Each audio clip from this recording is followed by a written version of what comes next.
नमस्कार मित्रांनो, आपण पाहतात सात मराठी कायद्याचे हा चॅनल.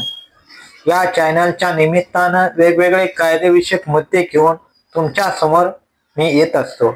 आज आपण पाहणार आहोत मृत्यूपत्र करून देणाराच्या अगोदर मृत्यूपत्र लाभधारक मयत झाला तर त्या जमिनीची विल्हेवाट कशी लागते किंवा वाटप कसं होतं. तर एखादा व्यक्ती त्याच्या संपत्तीचं त्याच्या मृत्यूनंतर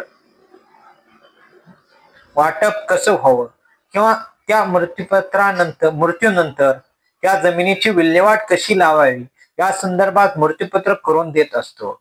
या मृत्यूपत्र करून देत असताना सहजच आपण पूर्वीचे मृत्यूपत्र पाहून मृत्यूपत्र तयार करून ठेवत असतो किंवा ऑनलाईन मृत्यूपत्राचा ड्राफ्ट पाहून मृत्यूपत्र तयार करून ठेवले जाते. परंतु मित्रांनो, ज्या त्या मृत्यूपत्र करून ठेवणाऱ्याची वस्तुस्थिती वेगवेगळी असते. कधी कधी मृत्यूपत्र लाभधारक हा मृत्यूपत्र करून देणाराच्या अगोदर मयत होतो. अशा वेळी त्या मृत्यूनंतर त्याच्या मृत्यूपत्र करून ठेवणाऱ्याच्या मृत्यूनंतर या जमिनीची विल्हेवाट कशी लागते.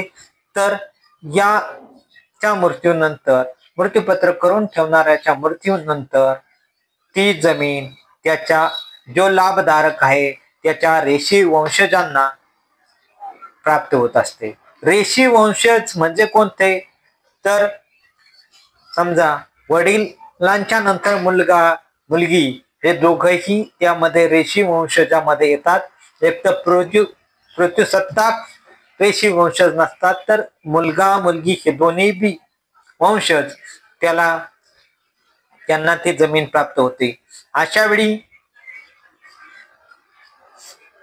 जर मृत्यूपत्र करून ठेवणाऱ्याने पर्यायी लाभार्थ्याची सोय केली नाही तर रेशी वंशजांना हक्क प्राप्त होत असतो.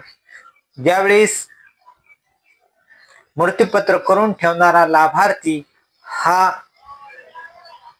काही कारणाने आजारामुळे किंवा कोणत्याही कारणामुळे लवकर मृत्यू येण्याची शक्यता असते. अशा वेळेस पर्यायी लाभार्थी याची नेमणूक करणे देखील मृत्यूपत्रामध्ये योग्य असते.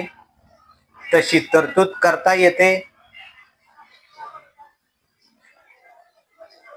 ह्या आपण थोडक्यात मृत्यूपत्राविषयी माहिती पाहिली. अशीच माहिती, वेगवेगळी माहिती दुसऱ्या व्हिडिओच्या माध्यमातून पाहत राहू. तोपर्यंत तुम्ही माझ्या चॅनलला सबस्क्राईब केलं नसेल तर सबस्क्राईब करा. माहिती आवडली असल्यास तुम्ही लाईक करा.